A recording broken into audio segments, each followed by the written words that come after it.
Hello students, आपको matrices पढ़ाया जा रहा है जिसमें लास्ट लेक्चर में आपको प्रोडक्ट ऑफ मैट्रिसेस पढ़ाया गया था, जिसमें conformable matrices, product of matrices, उनकी प्रॉपर्टी ये सब सिखाया गया है। इसमें आपको trace of A square matrix बताया जाएगा कि किसी स्क्वायर मैट्रिक्स का ट्रेस क्या होता है। तो कोई स्क्वायर मैट्रिक्स आप ले लीजिए, तो स्क्वायर मैट्रिक्स जो लेंगे उसमें प्रिंसिपल डायगोनल होता है। प्रिंसिपल डायगोनल के सभी एलिमेंट्स को ऐड कर दीजिए, यानी sum of the elements of principal diagonal, है ना, is called the trace of the matrix. वो जो स्क्वायर मैट्रिक्स होगी उसका वो ट्रेस कहलाता है। ठीक है, तो एक छोटी डेफिनेशन है वो हमने लिख दिया है। देखिए ध्यान दीजिए कि the sum of elements lying along the principal diagonal, ध्यान दीजिए, along the principal diagonal of the square matrix. Matrix square ही होगी तभी प्रिंसिपल डायगोनल बनेगा, रेक्टेंगुलर बन नहीं सकता। तो प्रिंसिपल डायगोनल का अस्तित्व भी है जब मैट्रिक्स स्क्वायर हो। तो आप समझ रहे हैं, तो जो मैट्रिक्स स्क्वायर मैट्रिक्स होगी is said to be the trace of A, इसको हम ट्रेस ऑफ ए बोलते हैं। And it is denoted by T R लगाकर ए लिख दीजिए, तो टी आर ए पढ़ेंगे ट्रेस ए, या पूरा ट्रेस ए भी आप लिख सकते हैं। तो दो इसके जो है सिंबल हैं। तो ट्रेस ऑफ मैट्रिक्स जो है इस तरह से समझना है। अब इसको हम एक स्क्वायर मैट्रिक्स लेके लिख देते हैं। तो ये डेफिनेशन आपको क्लियर हो गई होगी। अब इसके आगे थोड़ा सा इसको जो है सिंबॉलिक लिख दीजिए। देखिए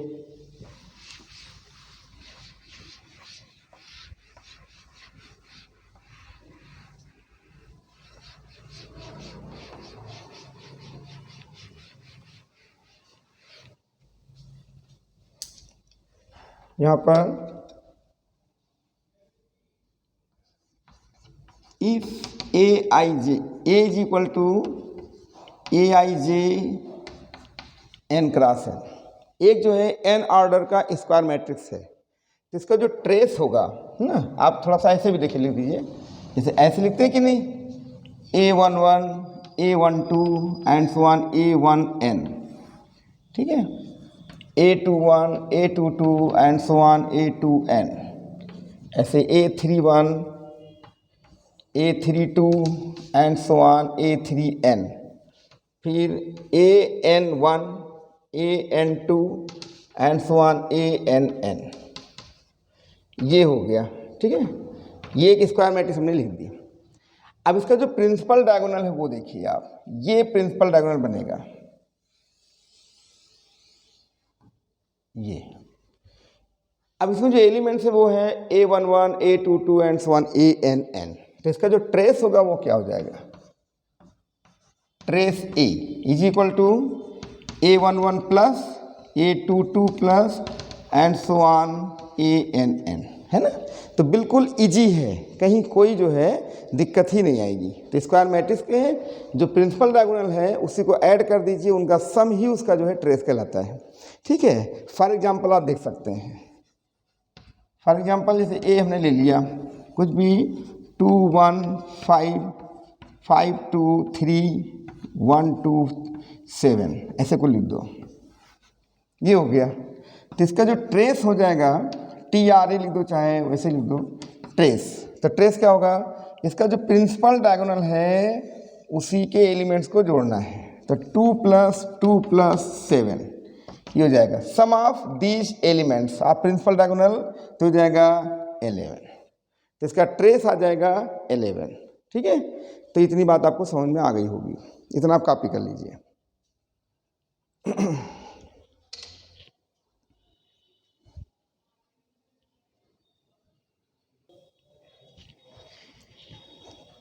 अब इसकी प्रॉपर्टीज देख लीजिए, ट्रेस की प्रॉपर्टी। तो ट्रेस की प्रॉपर्टी क्या होती है, हमने यहाँ थोड़ा लिख दिया है, if A and B are any two comparable, matrix क्या होनी चाहिए, कंपेरेबल होनी चाहिए। ठीक है, matrices and lambda is any scalar, lambda कोई स्केलर हो, है ना, तो then the following properties of trace are, ये प्रॉपर्टीज हैं। यहाँ पर देखिए A + B, दो मैट्रिसेस को आपने ऐड कर दिया, कंपेरेबल है तो ऐड कर सकते हैं, तो उनका ट्रेस उन दोनों के अलग अलग ट्रेस के बराबर होगा। ठीक है। यहाँ पे देखिए ट्रेस लैम्डा ए, तो ये लैम्डा है, स्केलर है, लैम्डा बाहर आ जाएगा, ट्रेस ए। इसका मतलब क्या हुआ कि आप ट्रेस लैम्डा ए ना निकाल कर बल्कि पहले ट्रेस ए निकाल लीजिए, फिर लैम्डा से मल्टीप्लाई कर दो, चल जाएगा। यहाँ पे ट्रेस ए बी है और यहाँ पे बी ए है, ऑर्डर को चेंज कर दिया गया, रिवर्स ऑर्डर में आ गया, लेकिन दोनों का जो डायगोनल एलिमेंट्स होता है वो सेम होता है, प्रिंसिपल डायगोनल एलिमेंट्स, तो उनका जो सम होगा वो बराबर आएगा। यानी ए बी करेंगे तो जो प्रिंसिपल डायगोनल्स होंगे उनके एलिमेंट्स का सम, और जो बी ए कर देंगे तो उनका भी प्रिंसिपल डायगोनल का सम दोनों सेम होगा, इसलिए trace A B is equal to trace B A होता है। तो सिंपल सा एक प्रॉपर्टी है, इसको आप थोड़ा सा ध्यान रखेंगे, ठीक है, जिसे आप कॉपी कर लीजिए।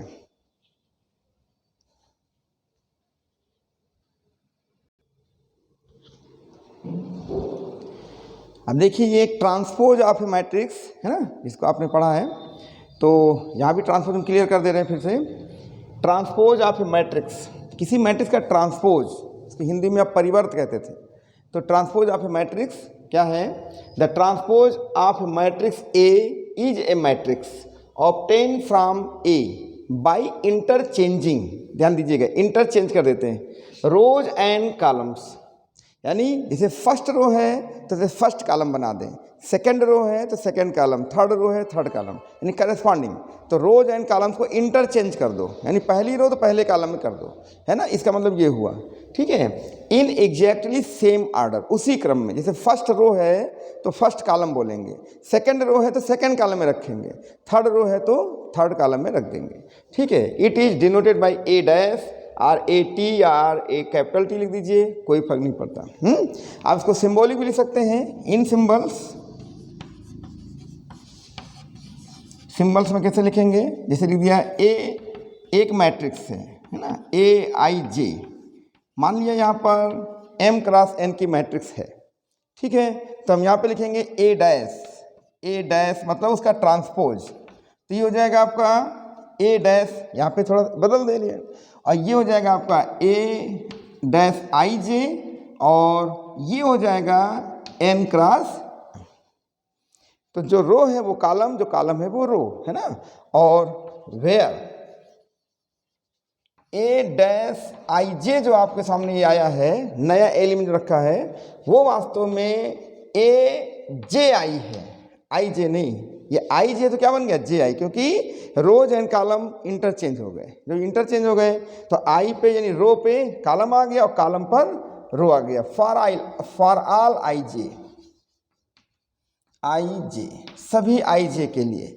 ये सिंबॉलिक डेफिनेशन है ट्रांसपोज ऑफ मैट्रिक्स, ठीक है, इसको अच्छे से समझ लीजिए। तो हमने मैट्रिक्स ली एम क्रॉस एन ऑर्डर की, ठीक है, उसका ए डैश किया, ट्रांसपोज किया, तो एक नया एलिमेंट आ गया ए डैश आई जे। अब देखिए यहाँ पर आई 1 to m जा रहा था, जे 1 to n जा रहा था, यहाँ पर आई 1 to n जा रहा है और जे 1 to m, चेंज हो गया कि नहीं? तो यहाँ पे देखिए ये इंटरचेंज आपको दिख रहा होगा, ये ऑर्डर ये बदल गया, ठीक है।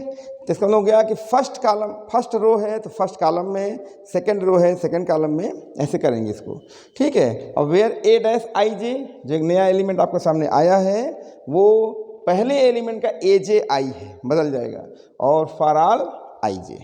अब इसको हम एग्जाम्पल से भी समझा देते हैं, तो इतना पहले आप कॉपी कर लीजिए।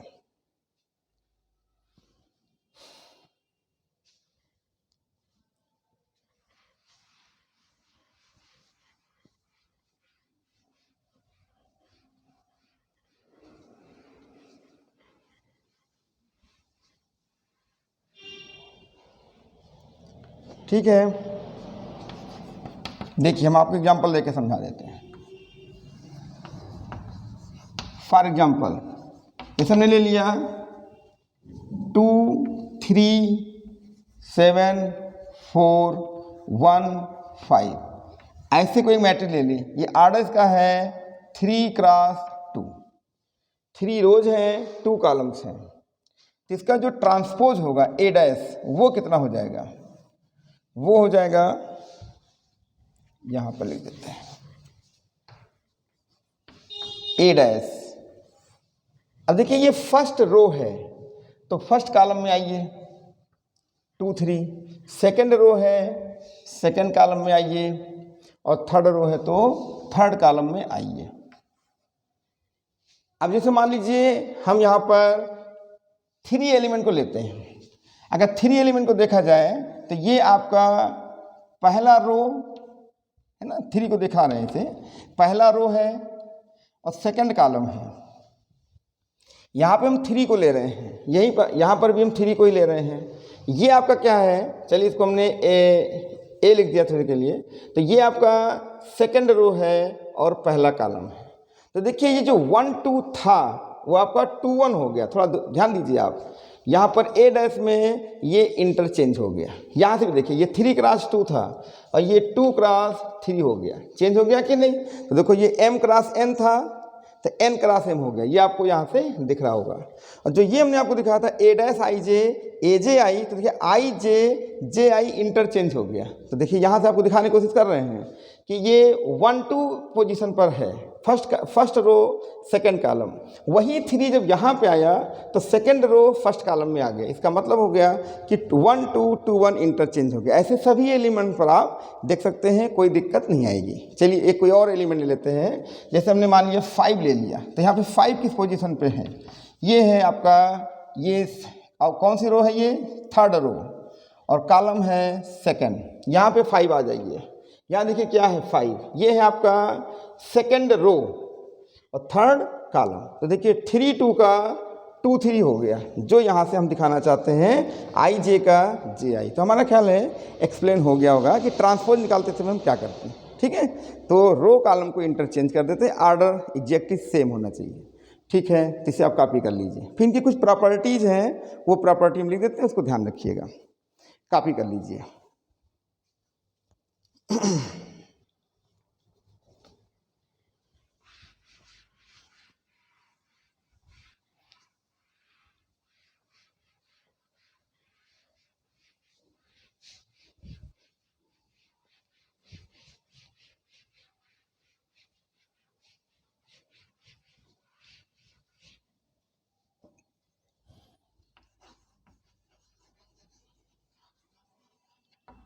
प्रॉपर्टीज है ना ट्रांसपोज की, जैसे एक ले लिया हमने।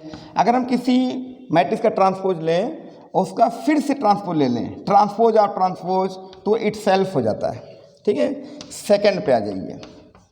अगर कोई मैट्रिक्स है उसको हम एक स्केलर से मल्टीप्लाई कर दें और ट्रांसपोज लें, लैम्डा ए, लैम्डा स्केलर है तो इस जगह लैम्डा ए डैश, लैम्डा पर डैश नहीं लगेगा क्योंकि लैम्डा मैट्रिक्स तो है नहीं, लैम्डा तो स्केलर, इसे 2 मल्टीप्लाई है 3, कुछ भी मल्टीप्लाई कर दो तो इसको लैम्डा इज स्केलर, लैम्डा यहाँ पर स्केलर है ना। थर्ड प्रॉपर्टी हम लिख रहे हैं, ध्यान दीजिए। अगर 2 मैट्रिक्स है या 2 से ज़्यादा भी ले सकते हैं, ए प्लस बी डैश, तो ये अलग अलग ट्रांसपोज का सम हो जाएगा। ठीक है, अच्छा एक प्रॉपर्टी ये लिखते हैं, A B dash is equal to B dash A dash, very important property, ये कहलाता है रिवर्सल लॉ। ये रिवर्सल लॉ है ना, देखिए यहाँ रिवर्स कर गया। A B dash means transpose of A B is equal to transpose of B into transpose of A. Order, ये जो आर्डर है वो रिवर्स कर गया, ए बी था तो बी ए हो गया। ये वेरीफाई करने को भी आपको पूछा जाएगा, वो ए और बी 2 मैट्रिक्स देंगे, कहेंगे मल्टीप्लाई कर ले, तो पहली बार मल्टीप्लाई करने से पहले ए इज कन्फर्मेबल टू बी हो जाएगा, तभी मल्टीप्लाई होगा, जो हमको बताया ही है। ठीक है, तो मल्टीप्लाई करिए, फिर उसका ट्रांसपोज लीजिए, फिर यहाँ पे बी और ए का पहले से ट्रांसपोज ले लीजिए, फिर मल्टीप्लाई करिए इस ऑर्डर में, दोनों मैट्रिक्स सेम आ जाएगी, तो ये वेरीफाई हो जाता है। तो ये सब प्रॉपर्टीज़ हैं ट्रांसपोज मैट्रिक्स की। ठीक है, इसे आप कॉपी कर लीजिए।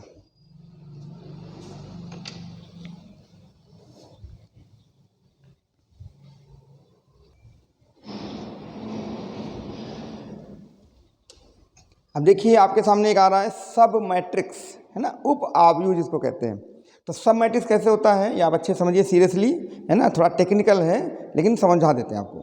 देखिए कह रहे हैं कि इफ़ वी क्रॉस आउट ना, क्रॉस आउट मतलब वहाँ से हटाएं, ऑल बट यानी सभी को हटाएं लेकिन but P rows and Q columns, है ना, of A M cross N matrix A. ठीक है, the resulting P cross Q matrix is called a submatrix A. यानी जो P rows and Q columns को आपने क्रॉस आउट किया है तो जो रिजल्टिंग मैट्रिक्स बनेगी वो पी क्रॉस क्यू की बनेगी और वही कहलाएगी उसकी सब मैट्रिक्स, है ना। कैसे, है ना, अभी हम करके भी दिखा देते हैं। फॉर एग्जांपल थोड़ा पहले समझ लीजिए, if we cross out rows 1 and 3, 1 3 मतलब फर्स्ट रो और थर्ड रो को हमने क्रॉस आउट कर दिया, है ना, वहाँ से हटाया। फिर कह रहे हैं एंड कॉलम्स 2 4 और सेकेंड कॉलम और फोर्थ कॉलम को हटा दिया, cross out of the matrix A. और मैट्रिक्स ए आई जे कितने आर्डर की है, 4 क्रॉस 5। इसका मतलब हुआ कि 1 3 जो आपका आर्डर है 1 3 रोज है, फर्स्ट रो और थर्ड रो, तो कितनी रो हुई, 2 रोज। तो ये 4 क्रॉस 5 की मैट्रिक्स थी, इससे सब मैट्रिक्स निकालनी है तो 2 रोज यहाँ से आप जो है निकाल दीजिए। तो 4 रो में 2 रो हट जाएगा तो 2 रो बचेगा, ठीक है। उसके बाद अब 4 क्रॉस 5 में कितने कॉलम कितने हैं, 5 में आपने कितने रोज को क्रॉस आउट किया, सॉरी कितने कॉलम को क्रॉस आउट किया, 2 कॉलम्स को क्रॉस आउट किया। कौन कौन, सेकंड और फोर्थ। तो सेकंड फोर्थ को आपने जो है क्रॉस आउट किया तो 5 कॉलम में से 2 कॉलम को आप यहाँ हटाएं, है ना, तो कितने बचेंगे, 3 कॉलम। तो 3 कॉलम बचेंगे, 2 रोज बचेंगे, तो उनसे एक सब मैट्रिक्स बनेगी। वो देखिए आपके सामने क्या लिख दिया, we are left with the 2 cross 3 सब मैट्रिक्स, है ना। तो 2 क्रॉस 3 अच्छे से आप समझ लीजिए। देखिए जैसे 4 क्रॉस 5 था, है ना, तो यहाँ पर आपने 2 रोज को हटाया, माइनस कर दिया, 2 कॉलम को हटाया, 2 रोज, यहाँ से देखिए 1 3 रोज, 2 रो हो गई, 2 रो क्रॉस आउट, ये 4 में 2, ये रो है ना, 2 रो निकाल दिया। यहाँ पे 2 कॉलम्स, कौन कौन, सेकेंड और फोर्थ कॉलम्स, तो कॉलम्स कितनी हुई, 2 कॉलम्स को आपने माइनस कर दिया, तो यहाँ पे 4 में 2 माइनस करिए 2 आएगा, 5 में 2 माइनस करिए तो 3। तो सब मैट्रिक्स किस ऑर्डर की बनेगी, 2 क्रॉस 3। अच्छे समझिए। तो देखिए यहाँ पर 2 क्रॉस 3 की एक मैट्रिक्स लिखी है जिसमें 2 रो हैं और 3 कॉलम्स हैं, तो ये 2 क्रॉस 3 की मैट्रिक्स है। अब कुछ स्टूडेंट सोचेंगे कि ये कैसे आ गया अचानक, है ना, तो हम इसको डिटेल करके आपको दिखा देते हैं कि ये मैट्रिक्स किस तरह से बनेगी। तो यहाँ पे क्रॉस आउट क्या हुआ है, 4 क्रॉस 5 मैट्रिक्स में क्रॉस आउट हुआ है फर्स्ट रो थर्ड रो और सेकंड कॉलम फोर्थ कॉलम, है ना, first row third row and second column fourth column. तो हम इनको जो है क्रॉस आउट करेंगे, जो रेस्ट होगी मैट्रिक्स जो बचेगी वो उसकी सब मैट्रिक्स कहलाएगी। इतना निकलने के बाद जो बचेगी वो मैट्रिक्स होती है सब, है ना, हटने वाली नहीं, बचने वाली, है ना, वो होती है सब मैट्रिक्स रिजल्टिंग। तो चलिए हम एक करके आपको डिटेल दिखा देते हैं, इसको आप कॉपी करिए पहले।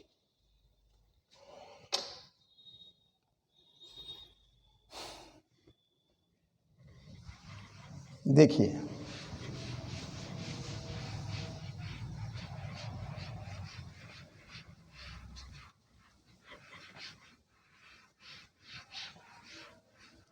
हो सकता है आपको डायरेक्टली समझ में ना आ रहा हो, हम समझ रहे हैं आपकी बात, तो हम इसको करके दिखा देते हैं। आप सामने देखिए, एक जो है मैट्रिक्स ले रहे हैं कौन सी, ए आई जे 4 क्रॉस 5। इसका मतलब हो गया कि हम यहाँ पर जो है 4 रो लिखेंगे, तो A11 A12 है ना, A13 ऐसे A14 और A15, ये आपकी फर्स्ट रो हो गई, ठीक है, फर्स्ट रो आ गई। अब लेंगे सेकंड रो, तो 2 1 2 2 2 3 2 4 और 2 5 डिटेल कर दीजिए तभी समझ में आएगा अच्छे से। फिर 3 1 3 2 और 3 3 A3 4 A3 5। फिर यहाँ पर फोर्थ रो हमारी है A4 1 4 2 4 3 4 4 और 4 5, ठीक है, ये आपका बन जाएगा। तो ये मैट्रिक्स बन जाएगी 4 क्रॉस 5।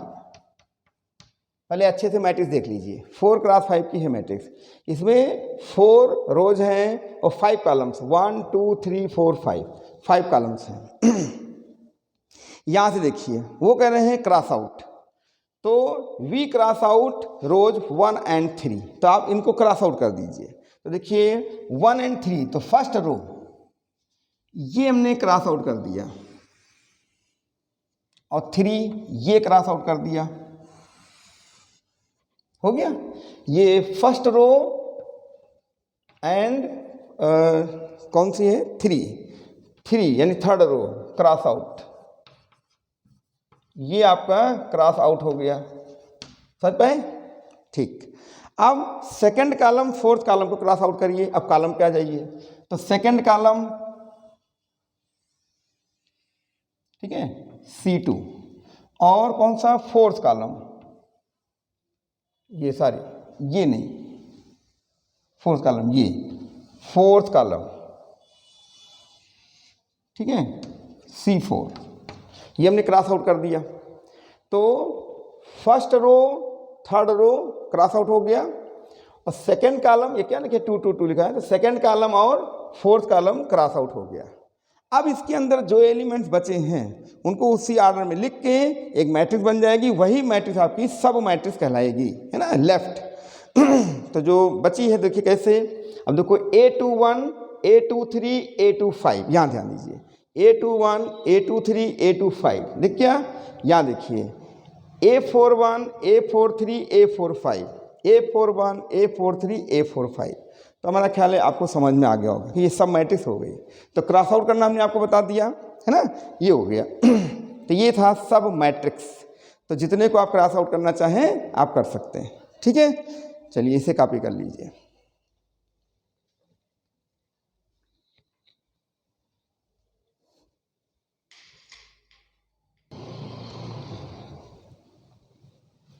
अब देखिए दूसरी चीज़ समझिए आप, पार्टीशनिंग ऑफ मैट्रिसेस, है ना, कोई मैट्रिक्स है उसका पार्टीशन करना, वो क्या होता है।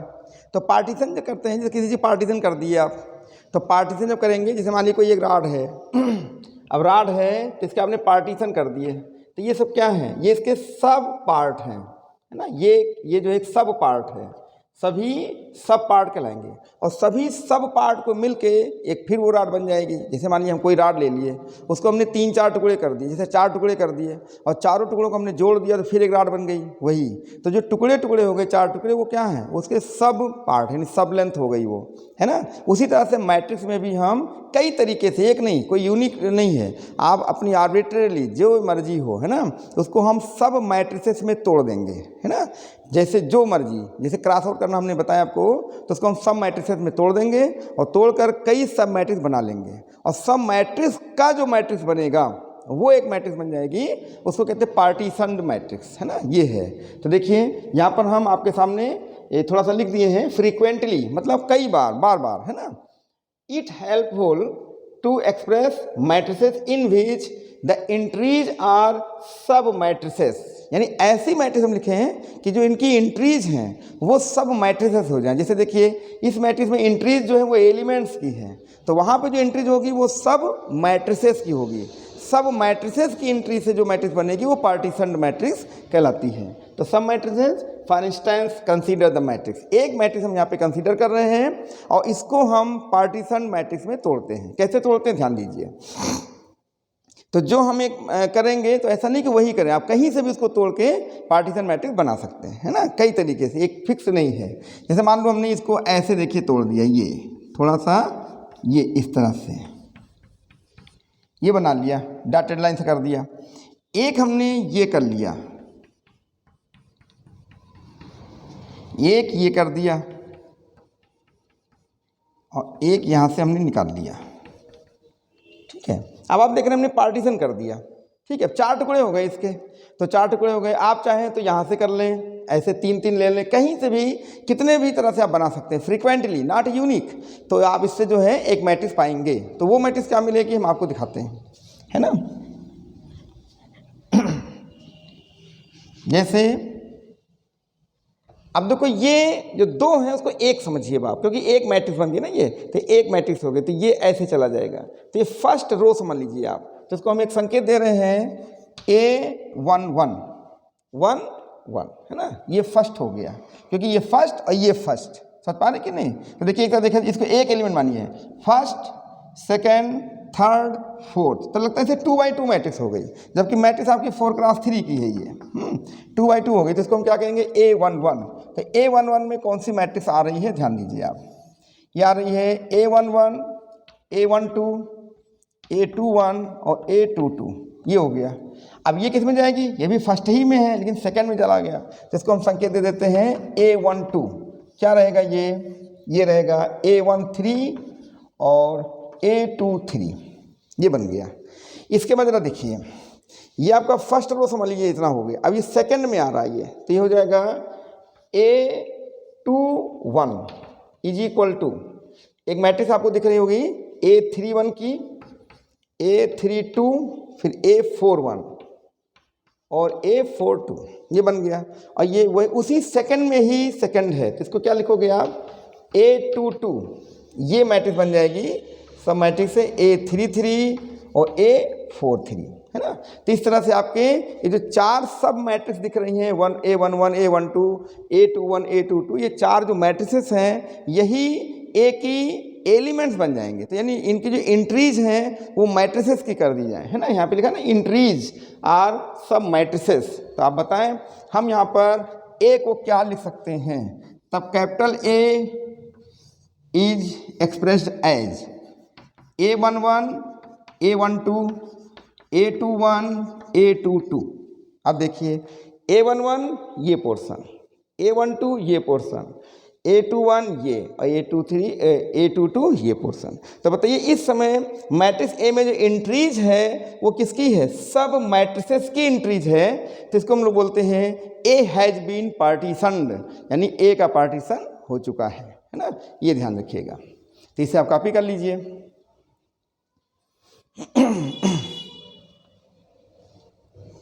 जल्दी करें।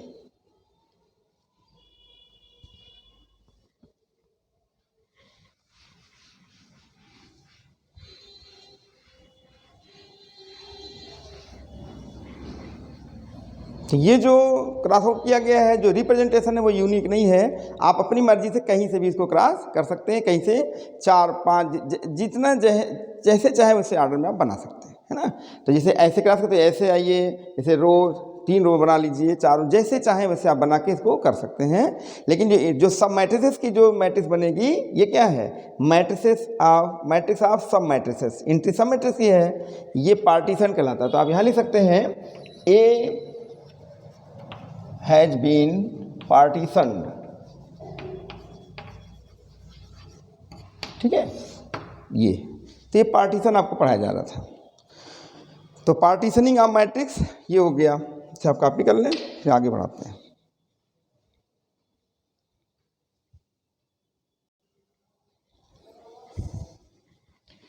अब कुछ प्रॉब्लम पे हम लोग जो है बात करते हैं, है ना। अभी हम आपको तो सब कॉन्सेप्ट दे रहे थे, बेसिक कॉन्सेप्ट। थोड़ा एक प्रॉब्लम लेते हैं छोटा सा, इसको पहले समझिए। कहना क्या चाहता है, if A is equal to, एक स्क्वायर मैट्रिक्स है 0, 1, -1, 0, choose alpha and beta so that, alpha beta को इस तरह से चुने, है ना, लें कि alpha I means identity matrix या unit matrix of order 2 cross 2। तो ये जगह alpha I plus beta A whole square is equal to A, यानी अल्फा बीटा को इस तरह से आप सेलेक्ट करें कि ये जो है आपका वेरीफाई हो जाए, है ना। तो चलिए शुरू करते हैं। तो सबसे पहले हम अल्फा आई बीटा ए निकालेंगे, फिर उसका होल स्क्वायर करेंगे यानी मल्टीप्लाई करेंगे। फिर इससे देखते हैं कि अल्फा और बीटा के कौन ऐसी वैल्यूज हैं जो इसको वेरीफाई करेंगी। ये क्वेश्चन है ना। तो ये सब अच्छे क्वेश्चन हैं, इनको आप लगाएं। बाकी आप इंटर में पढ़ें, उनके क्वेश्चन को लगाएं, ठीक है। तो कोई बहुत ज़्यादा टफ नहीं है ना, मेहनत करें। चलिए आगे बढ़ाते हैं। तो सबसे पहले इसका सोल्यूशन में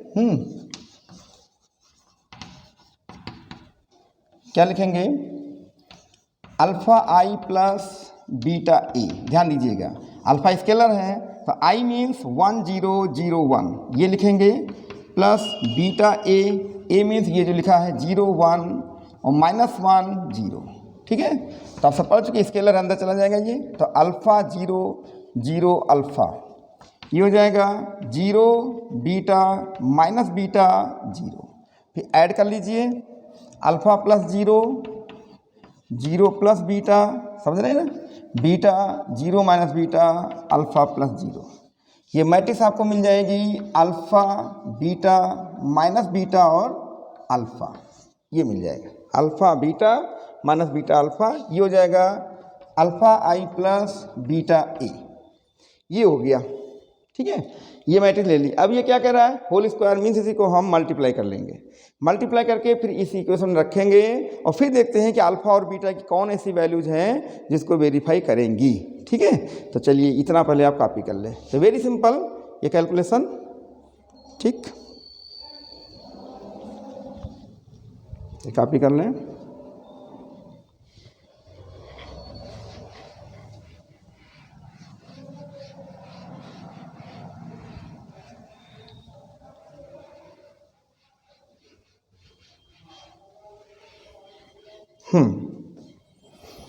अब alpha I plus beta A whole square means हो जाएगा alpha beta minus beta alpha, और उसी को दोबारा उसी से मल्टीप्लाई कर देंगे तो alpha beta minus beta alpha, है ना, सेम थिंग। देखें ना, स्क्वायर है तो उसी को मल्टीप्लाई कर देंगे, alpha beta minus beta alpha alpha beta ये। अब इसको आप रो बाई कॉलम मल्टीप्लाई करते जानते ही हैं, तो alpha into alpha alpha square, beta into alpha beta beta square, फिर अल्फ़ा इंटू बीटा और बीटा इंटू अल्फ़ा, ये हो जाएगा। अब ये row by column minus beta alpha और माइनस अल्फ़ा बीटा, देखिए minus beta alpha minus alpha beta, फिर माइनस बीटा स्क्वायर, समझ रहे हैं, और प्लस अल्फ़ा स्क्वायर, ये मैट्रिक्स बन जाएगी alpha square minus beta square, 2 alpha beta minus 2 alpha beta और alpha square minus beta square, ये आ जाएगा आपका alpha I plus beta A whole square, ये मैट्रिक्स बन जाएगी। ठीक है, अब जो रिलेशन आपको दिया गया है उसमें रखेंगे, तब देखेंगे कि अल्फ़ा बीटा की वैल्यू क्या होंगी, ये ध्यान देना है। इसे आप कॉपी करिए।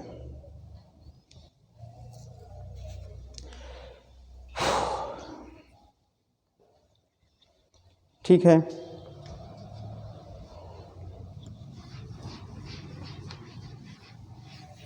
ऐसे क्वेश्चन कोई बहुत टफ नहीं होते हैं, आसानी से लगा सकते हैं।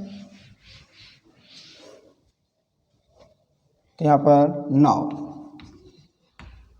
Alpha I plus beta A whole square is equal to A implies that और इम्प्लाइड बाई, यहाँ वैल्यू रखिए, तो ये हो जाएगा आपका alpha square minus beta square, 2 alpha beta minus 2 alpha beta और alpha square minus beta square, ये आ जाएगा इज इक्वल टू ए।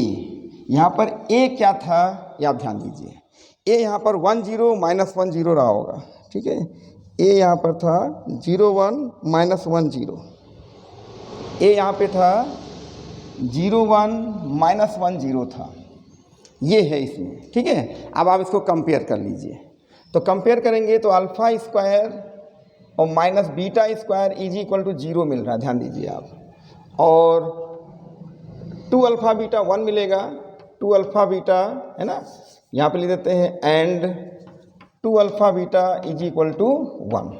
आप यहाँ से देखिए तो माइनस 2 अल्फ़ा बीटा माइनस 1, तो minus minus cancel, 2 alpha beta 1 ही होगा, और alpha square minus beta square 0, तो 0, तो वही दो चीज़ें ही आएंगी।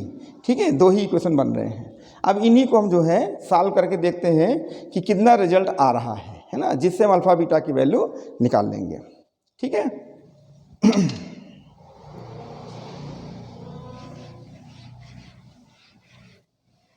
चलिए इनको सॉल्व करते हैं। तो इसको आप ऐसे ही चलने दीजिए, alpha I plus beta A whole square is equal to A implies that implied by. अब देखो इसको सॉल्व करेंगे तो हो जाएगा alpha is equal to plus minus beta, solve करिए, बीटा इसको उधर भेजेंगे, स्क्वायर रूट लेंगे तो प्लस माइनस में आ जाएगा, दो वैल्यू, एंड ये 2 alpha beta is equal to 1 लिखा रहने दीजिए वही।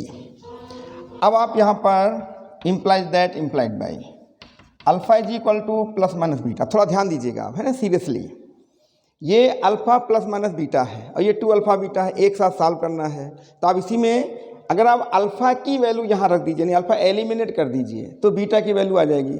तो अल्फ़ा की वैल्यू यहाँ पे क्या रखी जाएगी, प्लस माइनस बीटा, तो यहाँ रखेंगे 2 plus minus beta into beta is equal to 1, या ध्यान दीजिएगा आप। और चाहे तो इक्वेशन नंबर 1 2 मान के भी सॉल्व कर लें, कोई दिक्कत नहीं है, लेकिन ऐसे भी चलने तो कोई दिक्कत नहीं। तो ये हो जाएगा, है ना।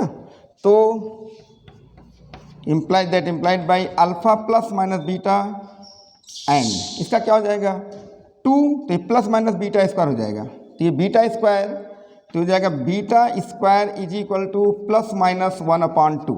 ऐसे भी लिख सकते हैं आप, बीटा स्क्वायर प्लस माइनस आप इनको दे दीजिए, है ना, 1/2 ये बन जाएगा। ठीक है, अब देखिए बीटा स्क्वायर प्लस माइनस 1/2 इसका मतलब हो जाएगा कि बीटा स्क्वायर यहाँ पर 1/2 भी हो सकता है और बीटा स्क्वायर यहाँ पर -1/2 भी हो सकता है, जिसको हम आयोटा स्क्वायर अपॉन 2 भी लिख सकते हैं। आयोटा स्क्वायर -1 होता है, ये हमने आपको अलग से थोड़ा जो है बता दिया है ना। तो अब हम क्या करेंगे, ध्यान दीजिए, बहुत लापरवाही नहीं भाई, बहुत ही सावधानी से करिएगा इसको। तो देखिए यहाँ पर जो बीटा की वैल्यूज हैं वो 2 इक्वेशन आपको बना रहा है, एक तो +1 प्लस लेने पर, एक माइनस लेने पे। अगर आप +1 लेते हैं तो बीटा स्क्वायर ये हो जाएगा, तो बीटा प्लस माइनस 1/√2, और अगर हम यहाँ बीटा लेते हैं तो beta is equal to plus minus i/√2। तो इसका मतलब हो जाएगा कि beta is equal to plus minus 1/√2, है ना, और ये बीटा इज इक्वल टू ये हो जाएगा प्लस माइनस i/√2। इतना जो है आप पहले कॉपी कर लें, है ना। तो ध्यान दीजिए यहाँ पर बीटा की 2 वैल्यूज हमने आपको करके दिखा दिया। देखिए यहाँ इसको सॉल्व करेंगे प्लस में, ये प्लस साइन में लिया गया है तो 1/√2, तो beta is equal to plus minus 1/√2, और ये माइनस उनको आई स्क्वायर लगा दिया, तो जब इसको स्क्वायर रूट लेंगे तो i/√2 प्लस माइनस ये बन जाएगा। ठीक है, तो अल्फ़ा बीटा की वैल्यूज आपको यहाँ से मिल जाएंगी। अब हम एक बार यहीं से अल्फ़ा की वैल्यू ले लेंगे, तो अल्फ़ा की वैल्यू प्लस में लेंगे तो ये ले लेंगे, माइनस में लेंगे तो आपका आयोटा में आ जाएगा, है ना। तो ये हो जाएगा alpha I plus beta A whole square is equal to A implied by alpha is equal to plus beta, ये प्लस बीटा ले लो तो हो जाएगा plus minus 1/√2 and alpha is equal to minus beta is equal to हो जाएगा plus minus, क्योंकि minus beta, तो बीटा जब माइनस में लिया गया था, है ना, तो ये आ जाएगा प्लस माइनस i/√2। इस तरह से जो है आपकी वैल्यूज मिल जाएंगी। प्लस में इसको लेंगे और माइनस में आपका इमेजिनरी ले लिया जाएगा। तो जो वैल्यू यहाँ सजेस्ट करनी थी, कंसिडर करना था, वो आपके सामने पूरा एक पैकेज तैयार हुआ।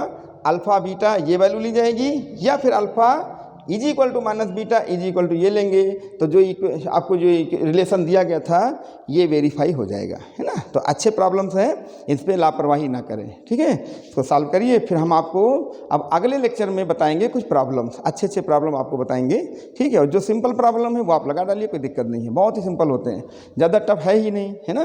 लेकिन अच्छे से पढ़िए, ठीक है। तो नेक्स्ट लेक्चर में मिलते हैं, फिर बताते हैं कुछ प्रॉब्लम्स मैट्रिक्स पर। Thanks for watching my video.